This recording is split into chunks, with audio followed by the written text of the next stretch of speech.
It is the dog days of summer here on Kicking Out at 2. I'm your host, Dave Rosenbluth, and we are back with another nostalgic trip down pro wrestling memory lane, as brought to you by all of you, our listeners.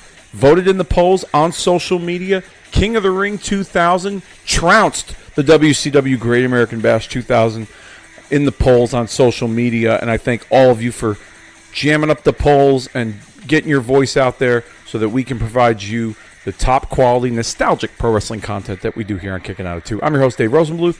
I'm flying solo this episode as we're going to be presenting to you a recap of the 2000 King of the Ring pay-per-view spectacular that took place 25 years ago yesterday from the Fleet Center in Boston, which is now known as the TD Garden.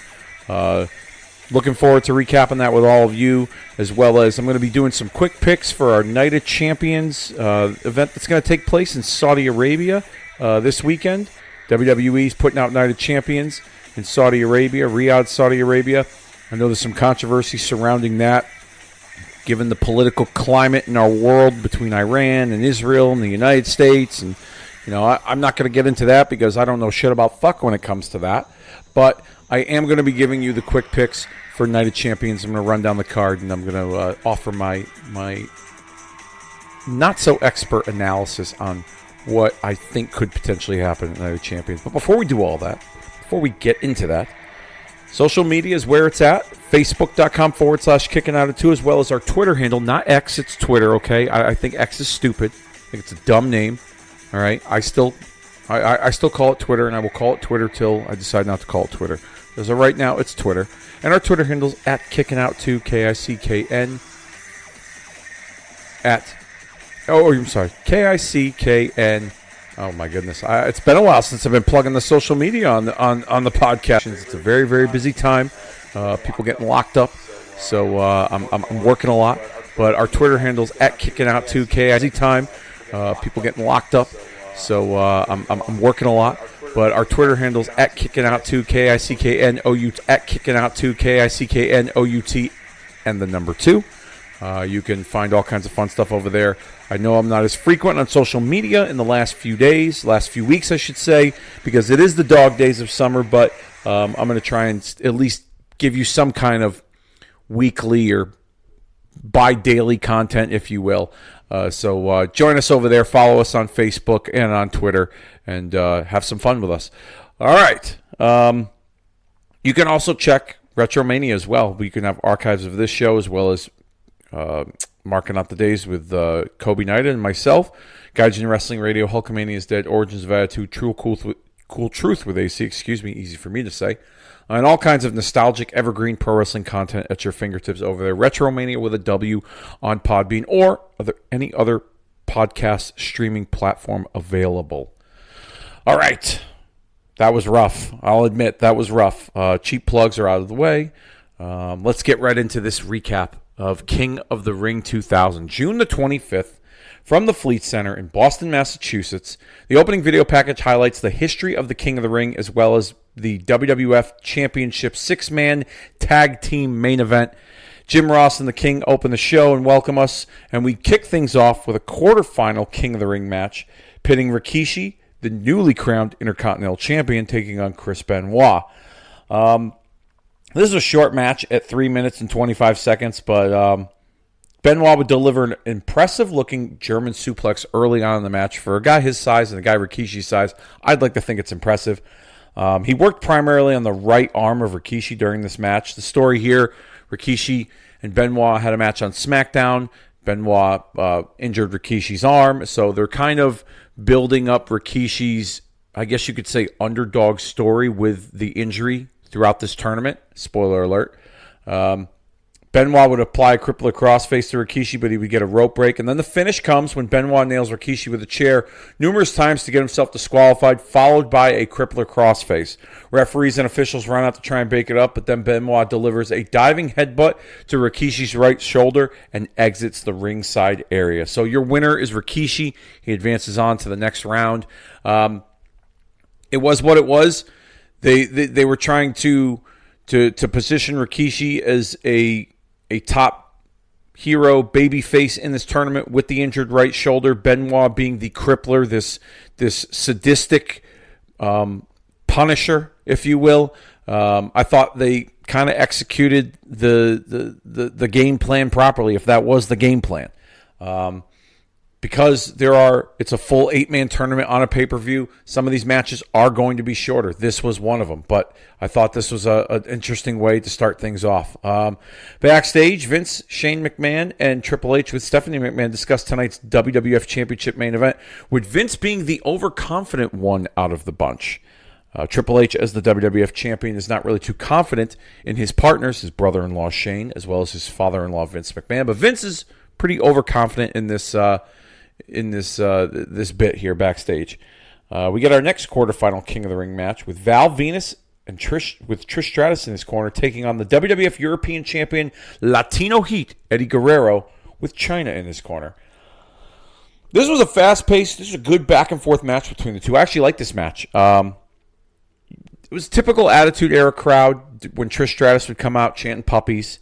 Val would go for his money shot, splash off the top rope early in the match, but Eddie would put his knees up. Then Eddie would deliver a top rope Hurricane Rana to Val. Trish would distract the referee, but Chyna then interferes, decks Val Venus in front of the referee, who doesn't call for disqualification. Shocker. Val and Eddie then counter each other's suplexes until Val delivers a fisherman suplex to Eddie Guerrero for the win and to advance to the next round at 8 minutes and 4 seconds. This is well. It also helps, too. This just kind of came to me. Didn't really realize it watching back. But Val Venus, before his time in the WWF, just kind of came to me. Didn't really realize it watching back. But Val Venus, before his time in the WWF, wrestled in Mexico. So he was very familiar with the Mexican wrestling style that Eddie Guerrero had brought to the presentation as well. So it meshed really well. Their styles worked. I liked it. Pat Patterson's backstage picking out a dress for the hardcore evening gown match. Good Lord. Yeah, that's all I got to say. And then the coach is backstage with Rikishi, who said that he's prepared for Val Venus in the next round despite the arm injury. So they're like I said, building up Rikishi as this underdog who's going to be in. This was a typical big man, little man match. I wouldn't say Bull Buchanan's a giant. Typical big man, little man match. I wouldn't say Bull Buchanan's a giant, but he's a good-sized individual. And it looks like they putting him in this tournament, they were trying to toy with the idea of maybe a Bull Buchanan singles run. It didn't happen. He would eventually stick with a tag team and be a part of the Right to Censor faction just a few months later. Cinderella story for Crash. Nobody believes that he can get through each match in this tournament, and he gets to Bull Buchanan. I kind of like that dynamic. He's a smaller guy. It was something different at that time for him because he was entrenched in the hardcore championship division at a later moment. Every time Crash goes for a comeback, Bull stops him at his momentum. That seemed to be the dynamic. Every time Crash goes for a comeback, Bull stops him at his momentum. That seemed to be the dynamic in this match. The finish comes at 4 minutes and 7 seconds when Bull goes for his bicycle kick but misses. Crash follows up with a roll-up for the win and advances to the next round. Not bad, not great, but it kind of got the job done. It helped emphasize the Cinderella story for Crash. Really building up the babyface heat between Rikishi on one side with the shoulder injury and Crash on that same side, but the Cinderella story, if you will, being the smaller individual. So I kind of like it. It did its job, did its purpose. Anyhow, backstage, Vince McMahon finds his wife Linda McMahon backstage and berates her for getting involved in making tonight's main event a 6-man tag team WWF Championship match, where the winner is the person who scores the first pinfall and will become the champion, but in a traditional 6-man tag team format, which also means that Triple H, Vince, and Shane McMahon could get the pinfall and they could become the WWF champion. Weird, I know. And on the other channel, Vince Russo was the one booking all the garbage shit between the New Blood Millionaires Club and all the bloodbaths and all the other bullshit he was doing. So go figure, right? Looking back on it, hindsight being 2020, that booking is just as atrocious as the stuff that Russo and Bischoff were giving us on Nitro.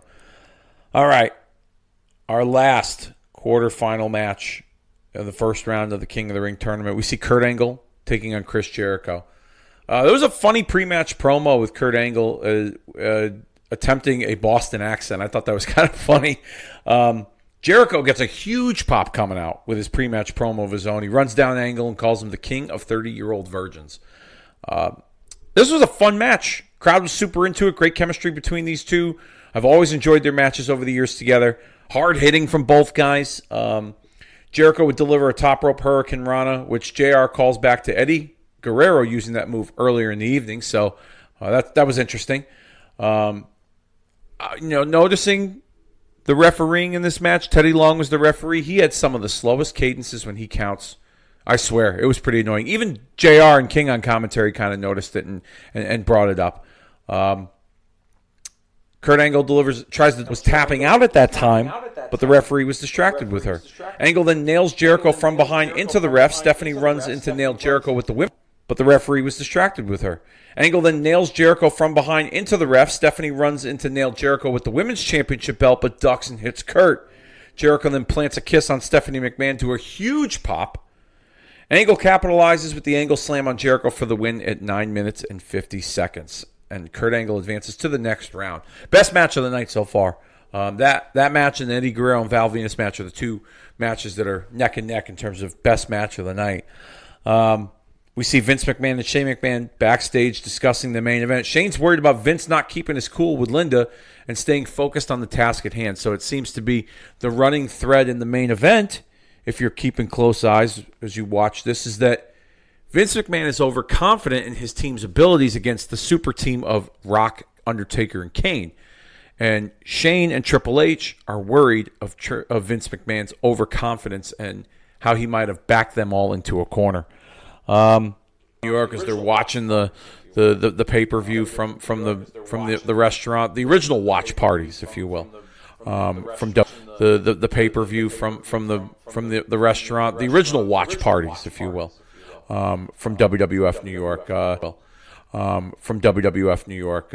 It's funny because Mick could hardly hear what JR was saying, but he did kind of reveal that he was going to be involved in some sort of meeting with WWF management. So that eventually leads to Mick Foley's return to WWF programming as the commissioner, which would take place the following night on Monday Night Raw.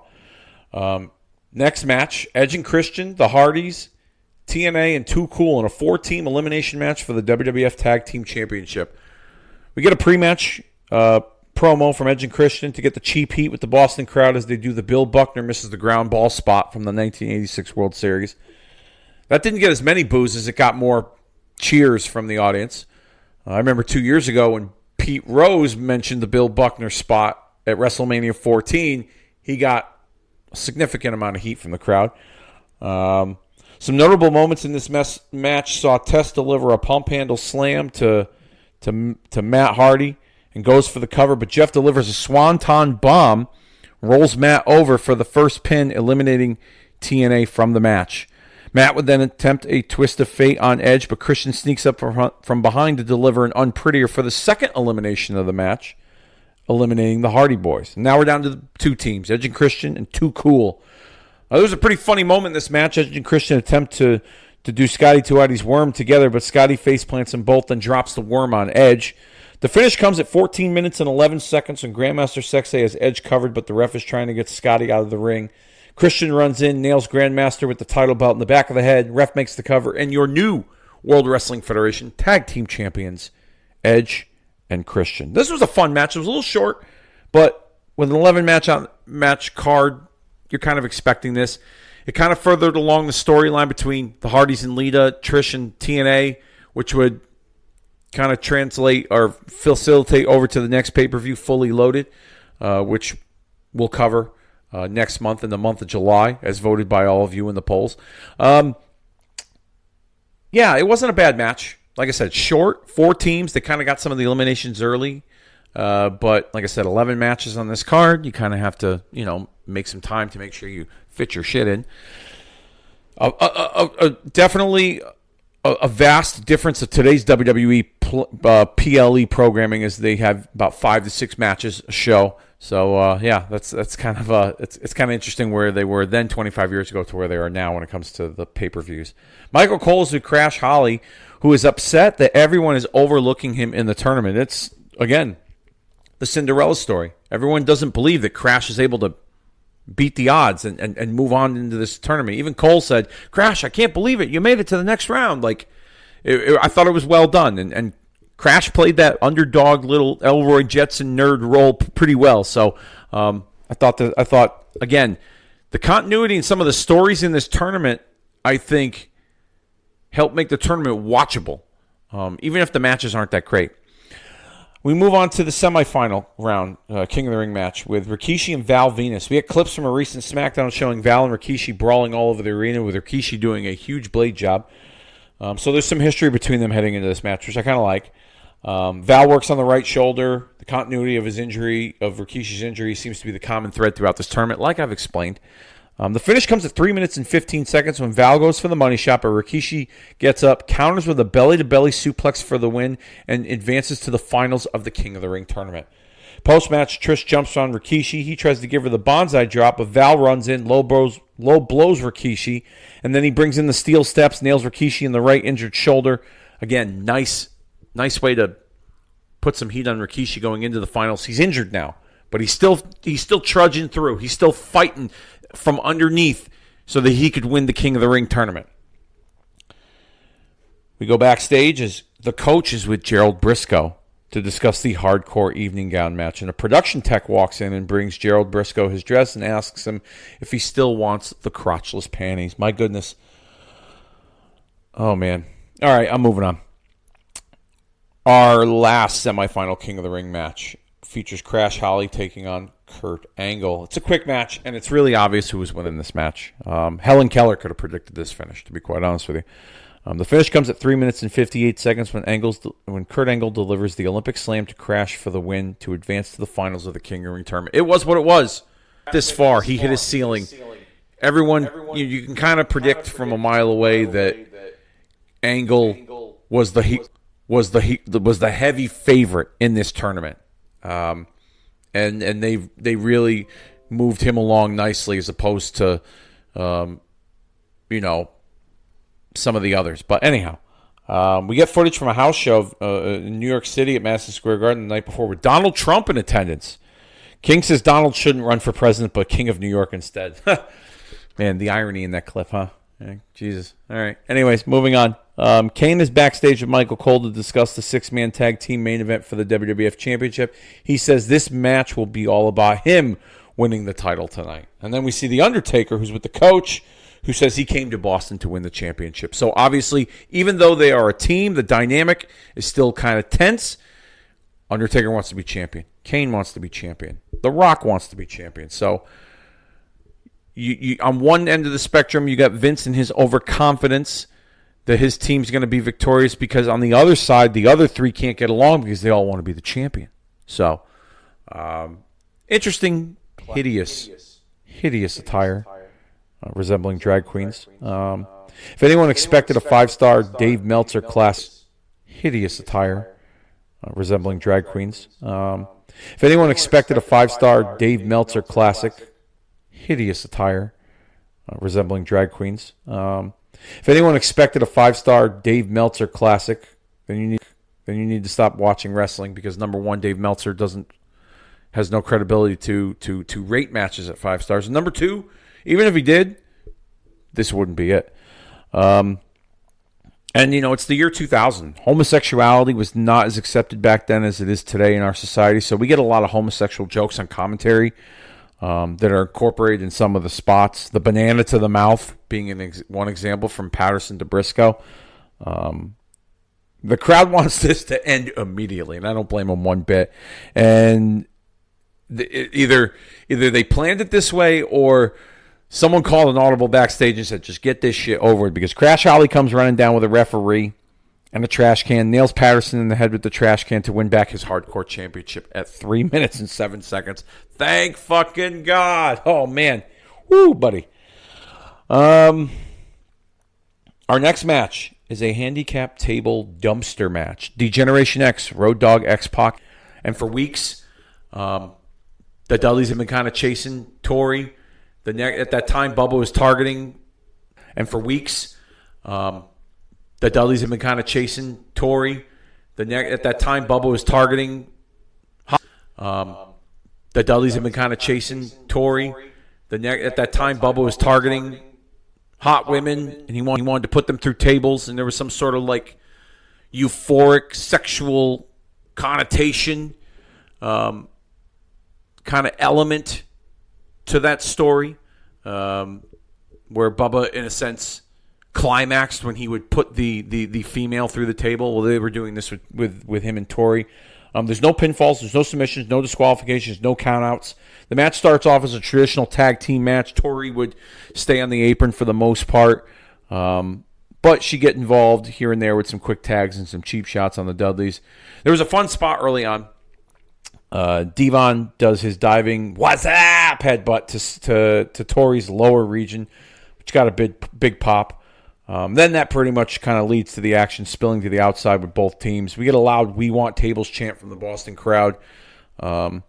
DX eventually puts both Dudleys in the dumpster and shuts the lid, but the referee's distracted with Tori. Both stacked on top of each other on the outside, leading to a power bomb by Bubba Ray Dudley from the inside, standing on top of the steel steps to stacked on top of each other on the outside, leading to a power bomb by Bubba Ray Dudley from the inside, standing on top of the steel steps to Road by Bubba Ray Dudley from the inside, standing on top of the steel steps to Road Dogg for the first elimination. X-Pac would set a table up in the corner. He puts Devon on it, but then X-Pac, ascends to the top rope, but he's stopped by Bubba Ray Dudley, leading to a superplex from Devon through the table to X-Pac for the second elimination. So, now the Dudleys are stalking Tori. She hides in the dumpster. DX emerged from behind with chairs, taking out the Dudleys and placing them both in the dumpster, shutting the lid for the win at 9 minutes and 45 seconds. Post-match, the Dudleys emerge from the dumpster with Tori, attempt to put her through a table. DX attempts to stop them, but they're both met with 3D Dudley death drops, leaving Tori alone with the Dudleys yet again. Devon brings in the table that's spray painted with Tori's name on it into the ring, which leads to a Bubba bomb through the table, off the second rope, to a big pop, and Bubba finally climaxes Tori through the table. Not a bad match. I mean, it served its purpose. Dudleys and DX have been kind of going at it for a little bit through the table. Not a bad match. I mean, it served its purpose. Dudleys and DX have been kind of going at it for a little bit. There wasn't anything else they could do with these two teams. It just was what it was. It was time to end it, and this was the perfect way to end it. The table dumpster match. Backstage, Michael Cole is with Kurt Angle discussing the King of the Ring finals, and Kurt Angle declares he has to win the tournament, and when he does, he's going to beat Triple H for the World Wrestling Federation Championship. So, like I said, they're kind of positioning Kurt in this spot here to, move up and ascend. Coaches with Rikishi, who says Captain America and a whole box of Wheaties won't stop him from winning the King of the Ring tournament, which now leads us to our King of the Ring finals. Rikishi, Kurt Angle, to crown the 2000 King of the Ring. Rikishi's arm injury from the previous two matches in this tournament really tells the story in this particular match with Angle, capitalizing on the injury. Early on, Rikishi goes for the stink face on Kurt, but he eats a low blow in front of the referee, and apparently the referee didn't see it. This is the second time. Yeah, you thought WCW's officiating was bad on their programming. The WWF was just as bad. Okay? You thought WCW's officiating was bad on their programming. The WWF was just as bad. Okay? That's bad. Okay? That's in hindsight, being 2020, of course. The way things were going, like I say, Angle's the clear favorite to win the whole thing. It's a solid story of Rikishi's journey through the tournament with the shoulder injury, but unfortunately, he couldn't get the job done. He tried with a stink face. Angle would deliver an impressive-looking angle slam for the 2 count. We get another near fall with a sunset flip by Angle, only for Rikishi to counter by sitting on him. And the finish comes at 5 minutes and 56 seconds when Rikishi goes up top, but Angle stops him, only to deliver a top rope belly-to-belly suplex for the win and new 2000 King of the Ring Kurt Angle. Like I said, not a bad match. it served its purpose. Angle's moving up. Rikishi's got some sympathy. It wasn't bad. And now Angle moves on to the main event. And Rikishi, he's still Intercontinental Champion. It wasn't bad. And now Angle moves on to the main event. And Rikishi, he's still Intercontinental Champion. And now Angle moves on to the main event. And Rikishi, he's still Intercontinental Champion. He's got some unfinished business with Val Venus that I'm sure that they'll attend to at some point. Moving on. Triple H. Vince and Shane are backstage getting ready. Vince still overconfident. Triple H is not happy.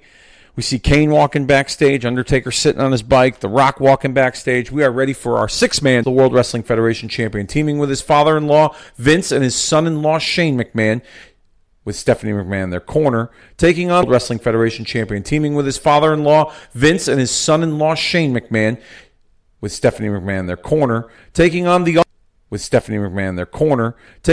Undertaker, The Rock, and Kane. Traditional tag team match rules apply, and this match, it really wasn't anything special. Building up to this match for weeks, the McMahon stacked the deck with help from DX, the Big Boss Man, and Bull Buchanan, Test and Albert, Edge and Christian, Kurt Angle, anyone else looking for screen time, they got it by being involved in the weeks leading up to this to help stack the deck against the babyface team of Kane, Undertaker, and The Rock. Here's the other thing. At least for me 25 years ago, and I still feel the same way now watching this after I watched it. Does anyone expect Triple H and two executives, being his father-in-law and his son-in-law Shane, to be able to defeat a super team like Undertaker, Kane, and The Rock? I mean, come on. It was kind of silly the way they booked it, to be perfectly honest with you. If anything, and I'm not going to sit here and play fantasy booker, but in the weeks leading up to this match, there was some controversy surrounding over who was the number one contender. The Undertaker won a match to earn a title shot. Kane won a match. Why didn't they just have Linda McMahon book a four-way? And then maybe Vince and Shane could somehow either be at ringside, or maybe Vince decides, why didn't they just have Linda McMahon book a four-way?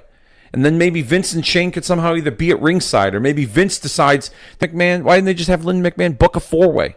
And then maybe Vince and Shane could somehow either be at ringside, or maybe Vince decides that him and Shane are going to be the special guest referees to try to help Hunter. I just thought the six-man tag was kind of lame. That's like, to me, that was just lazy booking. We got several pinfall attempts from the baby faces with their partners breaking it up. Because like I said, the rules are the first pinfall, the winner becomes the champion. That also includes Vince and Shane as well. But it's a tag team match, so yeah, convoluted. I get it. Probably the only memorable spot in this match is when Shane McMahon goes up to the top rope. Undertaker grabs him by the throat and launches him onto the announcer's table. Probably the only memorable spot in this match is when Shane McMahon goes up to the top rope. Undertaker grabs him by the throat and launches him onto the announcer's table. The only memorable spot in this match is when Shane McMahon goes up to the top rope. Undertaker grabs him by the throat and launches him onto the announcer's table outside on the floor. The finish comes at 17 minutes and 54 seconds. When Vince goes for the people's elbow, Rock nips up and drops Vince with a rock bottom for the win to become the show was okay. I can understand why they weren't keen on showcasing the entire was okay. I can understand why they weren't keen on showcasing the entire King of the Ring was okay. I can understand why they weren't keen on showcasing the entire King of the Ring tournament on pay-per-view. Too much to follow. Most of their stories need to be wrapped up. Like the McMahon-Helmsley faction, I thought even back then that it was time to freshen things up a bit. But at the same time, this show also signaled a turning of the page when it came to newer storylines and some newer guys in like the top spots. Kurt Angle's ascent to the throne, winning King of the Ring. Jericho moving up into the main event after that spot with Stephanie McMahon. It appears that he would move on to Triple H. And The Rock as the slight thumbs in the middle, but it could be a thumbs down depending on who you talk to. So yeah, that about does it. Slight thumbs in the middle, but it could be a thumbs down depending on who you talk to. So that about does it for our king on who you talk to. So that about does it for our King of the Ring recap. But we are not done yet, as we're going to be doing our Night of Champions quick picks preview for the upcoming Night of Champ Riyadh, Saudi Arabia. There's 6 matches on this card. Only 2 championship matches. On this card, only 2 championship matches. Night of Champions used to be a pay-per-view, an event where every single championship was defended, but over the years they've kind of gotten away with that. Now Night of Champions is just some catchy little catchphrase for a pay-per-view name, but there are 2 championships defended, so I guess that's their justification of it. But that's just a little nitpick of mine and probably the rest of the internet's, but I'm not getting upset over it like the rest of the internet wrestling community. Anyhow, let's move on. 6 matches on this card. Let's start with the ladies' street fight between Rhea Ripley and Raquel. I would imagine that Liv Morgan's injury played a part in this because there's history between Raquel and Rhea on television, and it's well documented. It goes all the way back to NXT, but it just feels like this was kind of thrown together at the last minute to make up for the fact that Liv's injured and she's out for the next 6 months. So I'm expecting a Rhea Ripley victory here. Raquel's been performing really well in this tag team with Liv, and I think she's going to continue in the tag team division with Roxanne Perez kind of filling in for Liv Morgan. That's the rumor I've been seeing online lately. And I'm going to go with Rhea for the win. I'm pretty sure it's going to be a good street fight. These two have good chemistry. They've worked well together in the past, and I definitely think they'll bring it. But Rhea's their top female star, in my opinion. And there's no way she's losing this match, in my opinion. So if I'm going to go with anyone, I'm going with Rhea Ripley. Moving on, Sami Zayn going one-on-one with Karrion Kross. Karrion Kross' first premium live event match since WrestleMania 40. His first premium live event singles match since Crown Jewel in 2022 against Drew McIntyre from Saudi Arabia. So go figure. Kross has gotten some steam behind him in the last few months since WrestleMania. He was left off the WrestleMania card.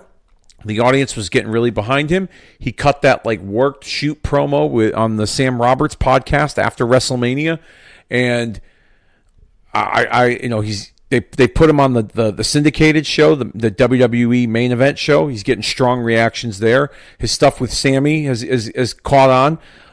Him trying to extract some kind of evil tendencies out of Sami Zayn. I'm liking this story, and I think a win for him would help, but I also think too, depending on how they play this story out, even if he loses to Sami Zayn, I still think he's in a good position because he's being featured on TV. He's with a top tier talent. The Middle East, they love Sami Zayn, and I got a feeling Sami Zayn's coming out the win with the victory. Excuse me, but I think I think we're gonna see something. I think we're gonna see some of that evilness that Kross thinks Sammy has. I think we're going to see some of that play into the finish. And I think Sammy's we're going to see a little bit of an edgier side of Sammy in this match that leads to the victory for him. So I'm going to go with Sami Zayn versus Karrion Kross, but I don't think this is over between the two of them. I think that there's a long-term arc that they have planned with the two of them. I hope they do. Because the rumor is that Karrion Kross's contract ends within the next few months, and there's a good chance that they don't re-sign him. And I hope that's not the case. I hope that they're just that they're gonna offer him a bump in pay, and they see something in him to move him up and elevate him. Because I think he's a hell of a character, hell of a performer. Although there was a rumor just online this morning that I read that one of the reasons why. If that's the case, that's pretty silly. So I would imagine that. So who knows? But if that's the case, that's pretty silly. So I would imagine that the internet, the internet wrestling community is going to get their answer during this match, and we'll see a couple of flatbacks from Karrion Kross. All right, United States Championship match. Jacob Fatu defending his United States Championship against his former ally, Solo Sikoa. Fatu has been on a roll since he debuted a year ago, winning the championship at WrestleMania earlier this year, and the crowd has been behind him. He is just on a roll. You can't stop it. You can only hope to contain it, as Chris Berman would say, for all you old folks out there listening. Although lately, I will say Solo Sikoa has kind of upped his game in terms of his personality. He's been known for the as fans would call him, the Timu tribal chief from the Timu bloodline. And I think in the last month or so, with this stuff with Jacob Fatu, the personality he's been developing as he's kind of the leader and he guides Jeff Cobb, JC Mateo, whatever you want to call him. And this Samoan group that it looks like he's still, the Tongans are still involved. There's a rumor that Hikuleo from New Japan might be brought into this. It wouldn't surprise me if they bring him in for this match. Maybe he helps Solo. And as a matter of fact, I'm going to go one better. Okay?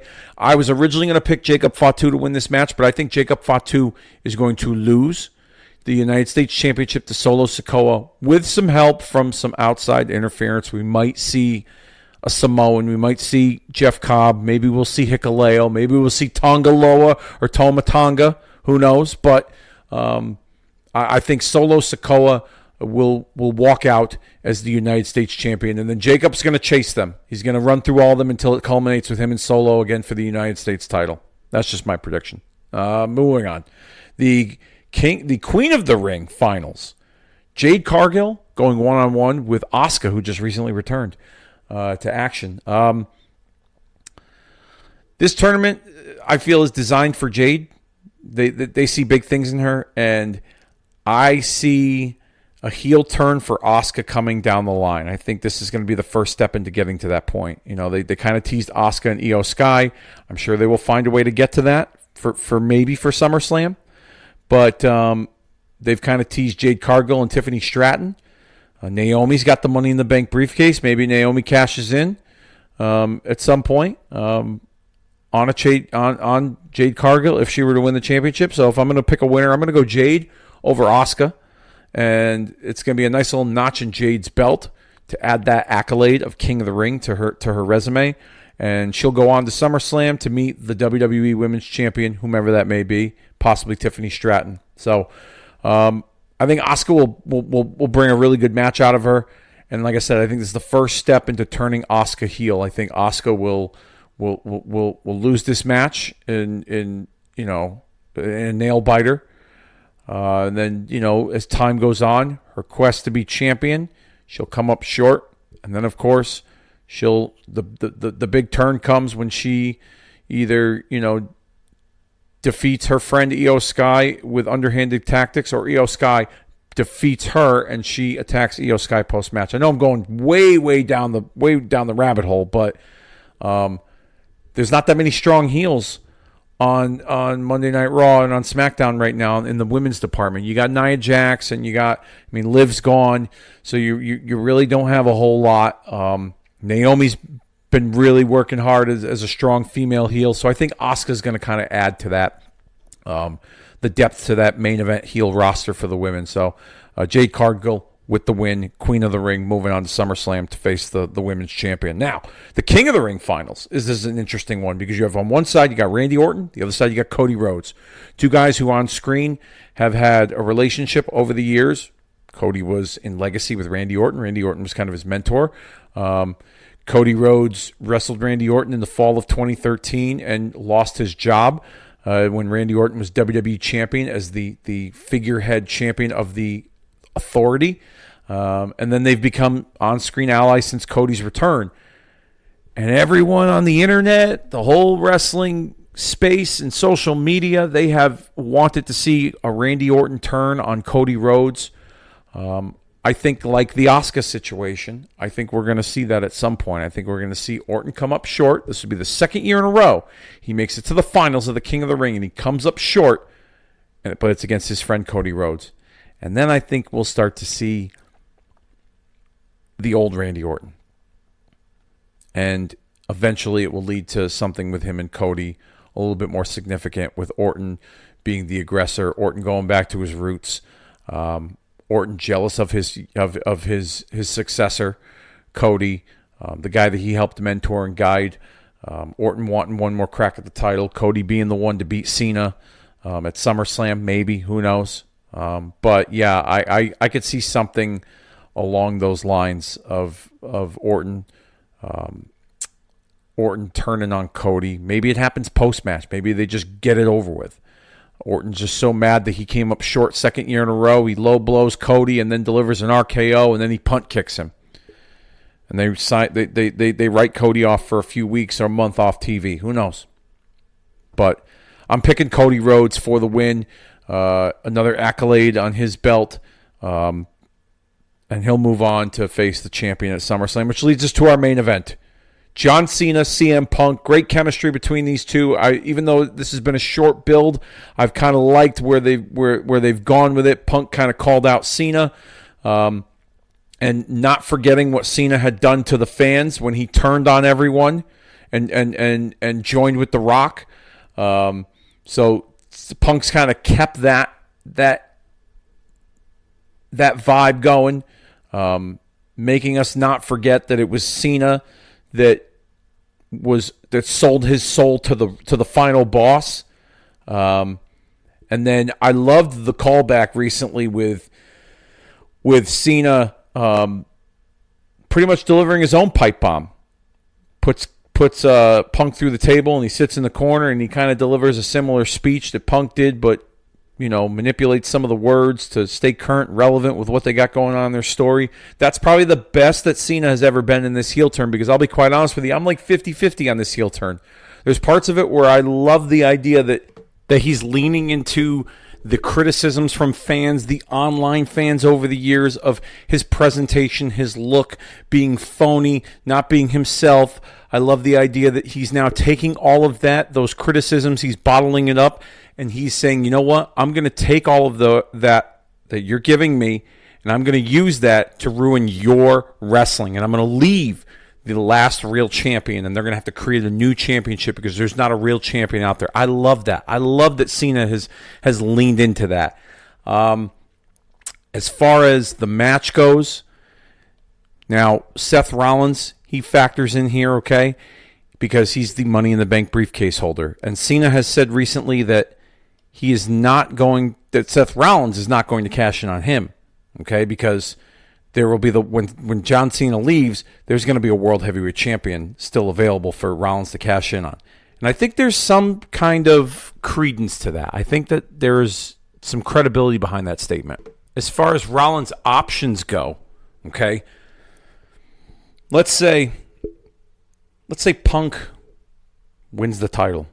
Well, Rollins has so much hatred for Punk. Their history is well documented within the last couple of years since Punk returned, that it would be a feather in Rollins' cap to cash in on CM Punk. But on the other hand, I could see Rollins helping John Cena. Okay, I could see Rollins helping John Cena because he doesn't want Punk to be the champion. Because he doesn't want Punk's championship victory to overshadow his spotlight and his space with his new group and his Money in the Bank briefcase. I could see either of those scenarios playing out, okay? If I'm going to pick a winner, I'm going to go with John Cena. I think, like I said, I've been 50-50. I've loved the idea that he has leaned into the audience participation, but there's other parts of me where it's like, I feel like they're kind of rushing. They're planting seeds to rush him to be back as a babyface before he walks out the door. And I think if John Cena is going to do something that's going to leave a mark on the industry in his final year, I think riding out the heel run is the way to go. I know people are going to disagree with that, but it would be pretty cool if Cena were to, stay champion all the way till December in his last match. Now, he's going to get the hometown pop in Boston. People are going to cheer for him. They're still kind of cheering for him now, even though they're booing him in some areas. Okay? Cena loses. Boston wants to milk that pop. They want to give him the curtain call. They want him to do the wave and thank everybody. He just walks out and leaves. We don't see him again until they announce him getting inducted into the WWE Hall of Fame next year in Vegas at WrestleMania. And then that's where Cena kind of baby faces it a little bit. And, we don't know what Cena we're going to get. And then he comes out and, he's total baby face for his induction speech. And he rides off into the sunset with that Hall of Fame nod. That would be kind of cool for me. But I get it. They're going to want to sell T-shirts. They're not going to want to disappoint kids and people that grew up, loving John Cena. So I have a feeling that they'll go back to him being a babyface. But the one thing that out of this heel turn that I felt has been disappointing is the lack of follow-up as to why he sold his soul to The Rock. Punk's kind of dropped it in promos, okay? But there's been a lack of follow-up, in my opinion, when it comes to John Cena acknowledging The Rock's role in him turning on Cody, turning on the people, selling his soul. I mean, we got a Travis Scott appearance at WrestleMania, which I wasn't really a big fan of. Some people liked it. It was the ruined wrestling narrative. That's what people equated that as. I didn't necessarily see that, but I'm not losing sleep over it. So that's why I'm kind of 50-50. I would have loved to have had some sort of explanation as to The Rock's involvement with this Cena thing. I mean, he was the catalyst that set it up. I still disagree that he should that him being a part of not being a part of WrestleMania was a good idea. I think he definitely should have been a part of WrestleMania, at least in that match. All right, a cameo at the end, something. It just would have it would have really solidified Cena's heel turn. The follow-up in Cena's heel turn has been hit or miss at times. But I'm loving the ruined wrestling narrative, and I'm loving the fact that Punk is now on the opposite side of that because he tried to take the championship from Cena years ago. He took it. He left. He eventually came back 2 weeks later, but now the roles are reversed. He's here to save the WWE because Cena's leaving. Cena wants to leave with the belt. So I like that dynamic. And it fits in with their on-screen history over the years. But if I'm going to pick a winner, I'm going John Cena. I think there's bigger things for Punk down the line. I eventually see Punk in one of the main events at WrestleMania next year involved in the championship. What championship that is, who knows? But I could see Punk going to WrestleMania and it culminating with him in a championship match, maybe against Cody. They kind of teased that on TV recently, that they can't stray away from each other forever. They're going to have to, cross paths. I think that time will come sooner than we expect. Or at least they'll continue planting seeds for that to lead to, let's say, WrestleMania next year in Vegas. But, I'm going to go with Cena for the quick pick here. Him as the champion. I think there's still some mileage with this ruined wrestling narrative. But I do see them eventually, him going back to babyface. They're kind of dropping it in little hints here and there. And I could see that. I could see that really, popping off at, say, SummerSlam is when maybe he turns back. Okay? Maybe it's him and Cody, and maybe, Cody beats him. Cena shakes his hand, and we kind of get a babyface turn that way. Maybe the final boss, The Rock, comes out and disappointed in Cena and his actions and acknowledging the hero Cody Rhodes, that he turns on Cena, and maybe his chosen one turns out to be a returning Drew McIntyre. I don't know. Just a thought there. Maybe. Maybe not. I don't know. Just throwing it out there in the space, seeing if people want to expand upon that idea. But Night of Champions quick picks: Cena beating Punk for the title, Cody becoming King of the Ring, Jade becoming Queen of the Ring, Solo Sikoa winning the United States Championship, Sami Zayn defeating Karrion Kross, and Rhea Ripley defeating Raquel Rodriguez in the Ladies Street Fight. And that about does it for this episode of Kicking Out at 2. You guys voted for the next month's pay-per-view recap, and we're going to give it to you fully loaded. That card is fully loaded, literally. And that was like a dawning of a new turning of the page in terms of newer faces in the top spots in WWF programming in the year 2000. The main event was a triple main event. Saw The Rock defend the WWF Championship against Chris Benoit, Triple H versus Chris Jericho in a last man standing match, Undertaker versus Kurt Angle. We saw Rikishi and Val Venus inside of a steel cage. The APA versus Edge and Christian for the Tag Team Championship. Hardys and Lita against Trish and TNA in a 6-person mixed intergender tag team match. Perry Saturn defending the Europe or facing off against Eddie Guerrero for the European Championship. Taz and Al Snow in a match. Loaded card, a lot of fun. Check it out. We're going to recap it for you. We also got some SummerSlam content in the pipeline because I'm going to be going to the first 2-night SummerSlam. It's going to be my first SummerSlam. I've been to 2 Royal Rumbles. I've been to 6 WrestleManias. Well, this is going to be my first SummerSlam, and it's going to be 2 nights. Me and my buddy from work, we're headed out to MetLife in New Jersey at the beginning of August. So we're going to have some SummerSlam content a little bit early for you, possibly covering the 1989 edition of SummerSlam that took place in the Meadowlands in East Rutherford, New Jersey. The main event, Hulk Hogan and Brutus Beefcake against Zeus and the Macho Man Randy Savage. That's a loaded card as well. We're going to cover that, whether it's in watch-along form, recap, who knows. But I'm going to cover that as well. And at the request of Dennis, even though this show lost in the pay-per-view recap poll to Fully Loaded, I think we're going to cover Bash at the Beach 2000. I think we're going to do something like that maybe. I don't know. It's possible. Maybe we'll put up a poll. See if you guys want Dennis to cover that. But yeah, we got some stuff in the pipeline. It's summertime. It's the dog days of summer. The living ain't easy, as Vince McMahon would once say in those SummerSlam intros. And it's about that time that we officially put this one down for the 3 count. And we'll see y'all next time.